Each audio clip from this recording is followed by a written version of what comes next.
गांव के किनारे बहती नदी के पास जब सुबह की धूप पत्तों से छनकर जमीन पर उतर रही थी, तब मानो प्रकृति खुद किसी अनुपम उत्सव की तैयारियों में लगी हो।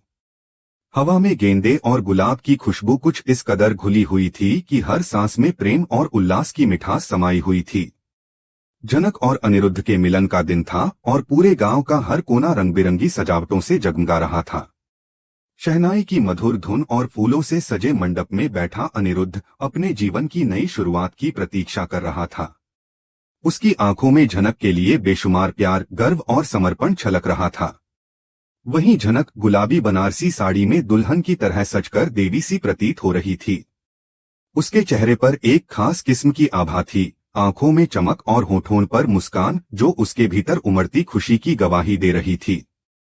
सारा वातावरण जैसे प्रेम और आशीर्वाद से परिपूर्ण था। बच्चे खेल रहे थे, बुजुर्ग आशीर्वाद दे रहे थे और हर कोई इस शुभ मिलन का हिस्सा बनने के लिए उत्साहित था। लेकिन इन खुशियों की चादर के पीछे एक साया धीरे धीरे अपने पैर पसार रहा था। उस दिन की पवित्रता को भंग करने की साजिश किसी कोने में पल रही थी।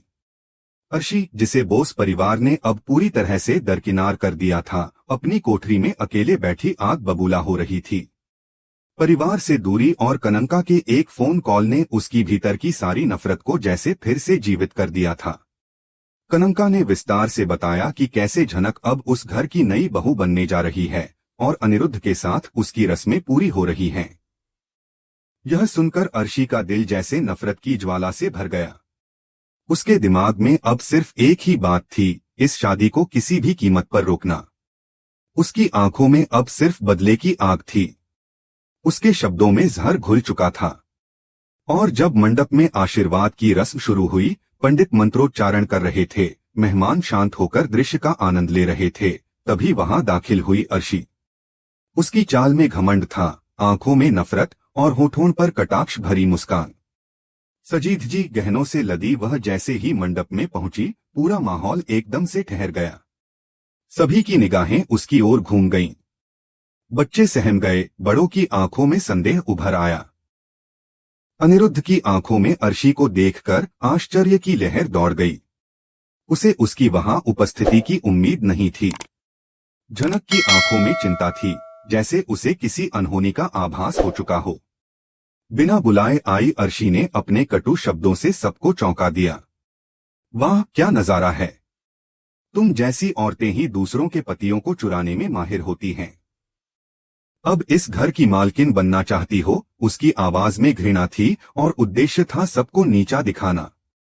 पराशर जी सहित गांव के सभी लोग स्तब्ध रह गए। ऐसी शुभ घड़ी में ऐसी कड़वाहट किसी ने नहीं सोची थी। जनक की आंखों में आंसू भर आए, लेकिन वह खड़ी रही, चुप रही। तभी अनिरुद्ध ने खड़े होकर दृढ़ आवाज में कहा, अर्शी, तुम बिना बुलाए आई हो। इस घर में अब तुम्हारा कोई स्थान नहीं है। यह घर अब झनक का है और उसका सम्मान मेरा सम्मान है। तुम्हें केवल दस्तावेजों पर साइन करने के लिए आना है, बाकी किसी रस्म में तुम्हारी कोई जगह नहीं है। अनिरुद्ध के इन शब्दों ने अर्शी के आत्मसम्मान को बुरी तरह झकझोर दिया। वह हतप्रभ रह गई, लेकिन हार मानने को तैयार नहीं थी। वह चीखी चिल्लाई, लेकिन कोई उसका साथ देने को तैयार नहीं था। मेहमानों ने उससे दूरी बना ली और बोस परिवार ने उसे पूरी तरह नजरअंदाज कर दिया। खुद को परायों की तरह महसूस करती हुई वह गुस्से में वहां से निकल गई, लेकिन जाते जाते उसकी आंखों में प्रतिशोध की ज्वाला साफ जल रही थी। उसकी नजरें कह रही थीं कि यह अंत नहीं है, यह तो बस शुरुआत है। मैं लौटकर आऊंगी और सबका हिसाब करूंगी। इसके बाद जैसे शादी के मंडप पर छाया हुआ अंधकार छंट गया हो। रस्में फिर से शुरू हो गईं। फूलों की खुशबू लौट आई और शहनाई की धुनों ने फिर से माहौल को मधुरता से भर दिया। आखिरकार वह घड़ी आ गई जिसका सभी को बेसब्री से इंतजार था। बोस हाउस के हर कोने में रोशनी बिखरी हुई थी, फूलों की मालाएं दीवारों से लटक रही थीं और घर किसी मंदिर की तरह शांत और पवित्र प्रतीत हो रहा था। पंडित मंत्रोच्चार में व्यस्त थे और मेहमान दुल्हन के इंतजार में बैठे थे। अनिरुद्ध मंडप में बैठा था, उसका मन झनक को देखकर पिघलने को तैयार था। झनक अपने कमरे में आखिरी तैयारियां कर रही थी।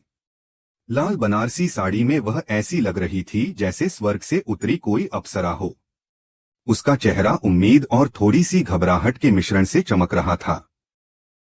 लेकिन जैसे ही माहौल पूर्ण रूप से शांत और स्थिर हुआ, दरवाजे पर एक जानी पहचानी तेज आवाज गूंजी, क्या मेरी गैरमौजूदगी में तुम्हें खुश रहने का अधिकार है? अनिरुद्ध। सभी चौंक गए और उनकी नजरें उस आवाज की दिशा में घूम गईं। वहां दरवाजे पर खड़ी थी अर्शी, अपनी पूरी ड्रामेटिक शैली में फिर एक बार।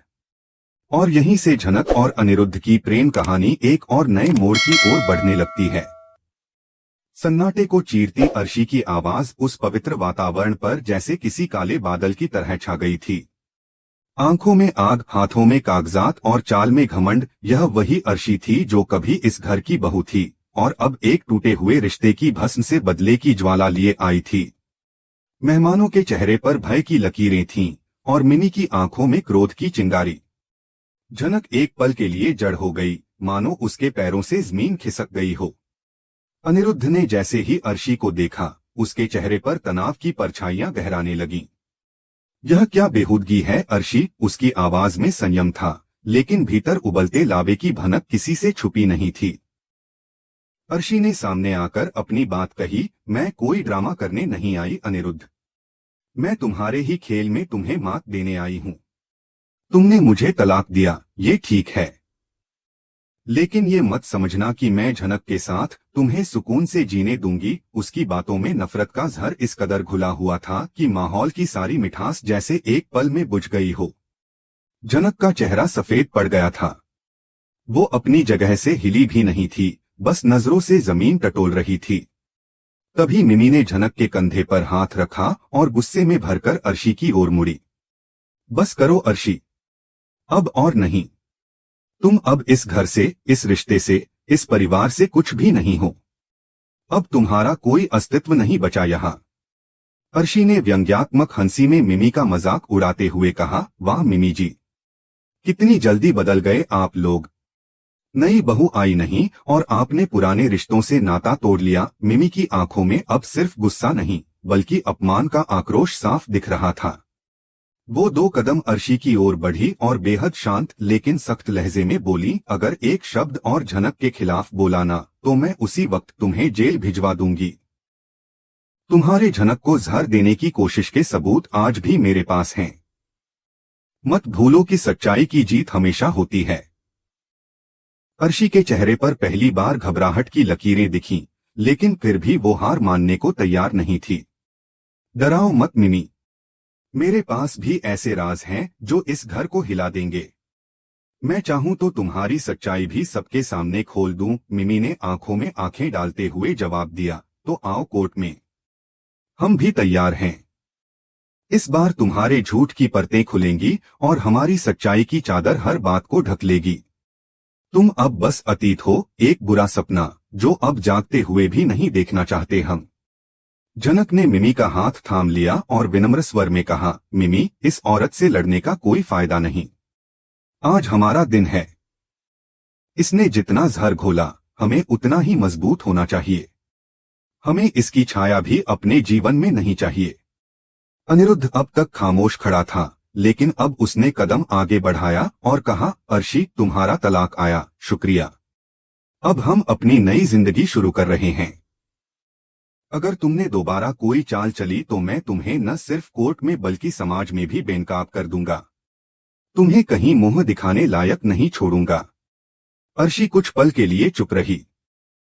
फिर उसकी आंखों में एक बार फिर से वही बदले की आग चमकी और वह गरजते हुए बोली, मुझे मत समझो कि मैं हार मान गई। ये लड़ाई अभी बाकी है। मैं लौटूंगी और ऐसा पलटवार करूंगी कि तुम दोनों को संभलने का भी मौका नहीं मिलेगा। मिमी ने सख्त लहजे में कहा, तुम बहुत बार कह चुकी हो कि लौटोगी, लेकिन अब हम तैयार हैं, कानूनी रूप से, मानसिक रूप से और भावनात्मक रूप से भी। अब तुम्हारे लिए कोई जगह नहीं है इस घर में।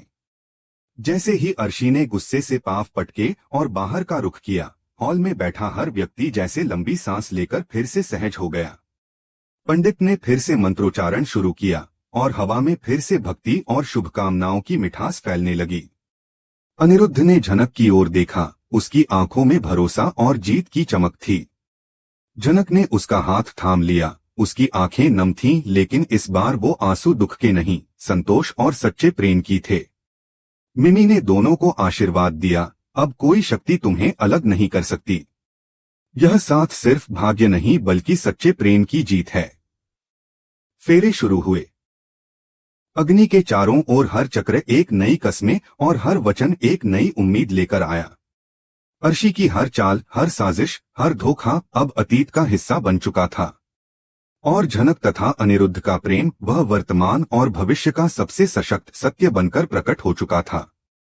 प्रेम की विजय का यह पल उस सत्य की गवाही दे रहा था कि जब भावनाएं सच्ची हों, नियत साफ हो और रिश्ता अटूट हो, तो कोई भी अर्शी उस बंधन को तोड़ नहीं सकती। उनका नया जीवन अब शुरू हो चुका था, एक ऐसा जीवन जिसमें डर की कोई जगह नहीं और भरोसे की नींव पर खड़ी एक मजबूत और सुंदर कहानी बस जन्म ले रही थी।